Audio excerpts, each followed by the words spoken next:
Professor Mohammad Yunus তাকে brand ambassador বলা হয়, যে পৃথিবীর মধ্যে ব্র্যান্ড হিসেবে খ্যাত, কিন্তু সেই ব্র্যান্ড কিন্তু ব্যর্থ হয়ে গেছে। উনি একটা ব্যাপার কথা বলে ফেলেন, বিদেশের মাটিতে গিয়েও বলেছেন যে বাংলাদেশের মানুষ 200 টাকার বিনিময়ে ভোট দিয়ে দেয়।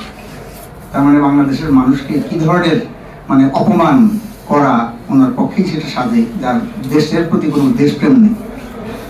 এবং এখন এই আমাদের বন্দরের দুর্নীতির কথা, সেটা ঠিকই আছে, বিদেশের মাটিতে গিয়ে দুর্নীতির কথা বলছেন যে আমরা একদম দুর্নীতিতে ছেয়ে গেছি, সেটা দুর্নীতি দূর করার জন্য বিদেশি বিনিয়োগ সেখানে আনবে।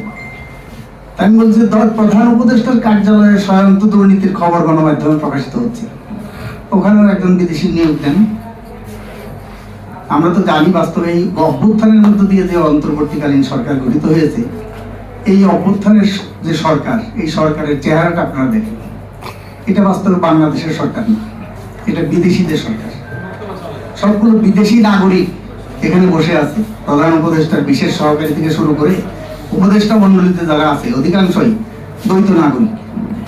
সেই দ্বৈত নাগরিকদের হাতে কিন্তু আজকে বাংলাদেশের শাসন ব্যবস্থা। এই দ্বৈত নাগরিকদের ভূমিকা কি থাকে?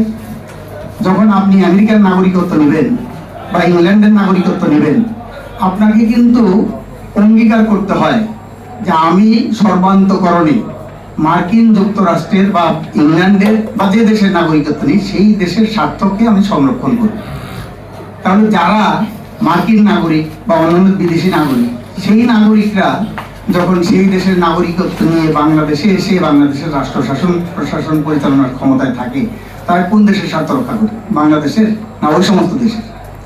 কাজে সেই জন্য এই সরকারের কাছে কোনো আর বেশি কিছু থেকে লাভ নেই। আর মাননীয় প্রধান উপদেষ্টা উনি কিন্তু কথায় কথায় বলেন, এটা তুতা পাখির মতো শোনায়। সেটা কি? যে অভ্যুত্থান ওনাকে ম্যান্ডেট দিয়েছে হত্যাকাণ্ডের বিচার করার জন্য, সংস্কার করার জন্য এবং নির্বাচন করার জন্য, এই তিনটা বিষয়। তাইলে ওনার কথাই তো উনি বরখেলাপ করছেন যে হত্যাকাণ্ডের বিচার, সংস্কার এবং নির্বাচন, এর মধ্যে কি বন্দরে যারা দেওয়া পড়ে? তার মানে নিজে যেটা বলছেন তুতা পাখির মতো নিজেই সেটা বরখেলাপ করছেন। তার মানে তার এখতিয়ার বহির্ভূত ভাবে উনি যে কাজ করছেন, এটা আমরা এই জন্য তাকে ধিক্কার জানাই এবং নিন্দা জানাই। আমরা এখান থেকে বলতে চাই যে এখন সময় আছে, আপনি এখান থেকে ফিরে আসেন। এখতিয়ার বহির্ভূত কাজ করতে যাবেন না। এখতিয়ার বহির্ভূত কাজ করতে গেলে কি হয় পরিণতি, সেটা দেখা উচিত। কারণ বাস্তবে হয় কি, আমরা অতীত থেকে শিক্ষা নিই। শেখ হাসিনা কি পরিণতি হয়েছে? উনি তো পালাতে পেরেছেন ইন্ডিয়াতে। আপনিও যদি এখতিয়ার বহির্ভূত কাজ করতে যান, তাহলে আপনার কিন্তু পালানোর কোনো সুযোগ থাকবে না। এটা আমরা এখান থেকে হুঁশিয়ার করে দিতে চাই। এখন এই যে খালি বলে যে বিদেশি বিনিয়োগ, বিদেশি বিনিয়োগ, কথায় কথায় বিদেশি বিনিয়োগ সবকিছু কি অর্থনৈতিক লাভালাভ দিয়ে বিবেচনা করা যায়? আমি যদি প্রশ্ন করি আপনাদের কাউকে যে আপনাদের বাড়ির উঠানের মধ্য দিয়ে একটা রাস্তা দিতে হবে বা ট্রানজিট দিতে হবে বা করতে হবে, আপনাকে অনেক টাকা দেওয়া হবে, দিবেন আপনি? আপনার প্রাইভেসি নষ্ট করে, আপনার নিরাপত্তা সেগুলো নষ্ট করে, বিঘ্নিত করে, আপনার স্বাধীনতা সার্বভৌমত্ব সেটা বিঘ্নিত করে দেবেন? তার মানে সেজন্য সবকিছু কিন্তু অর্থনৈতিক লাভালাভ দিয়ে বিবেচনা করা যায় না। আমাদের বন্দরটা কিন্তু সেই ধরনের একটা বিষয় যে এখানে একটা ভূরাজনৈতিক বিষয় আছে এবং কৌশলগত দিক থেকে এই বন্দরটা খুব গুরুত্বপূর্ণ।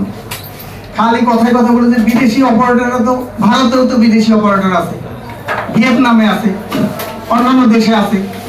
তাইলে আমাদের দেশে বিদেশি অপারেটর দিতে কি অসুবিধা? এখন তখন উদাহরণ দেয় ভিয়েতনামে কয়টা বন্দর আছে আর কয়টা বিদেশি অপারেটর পরিচালনা করে?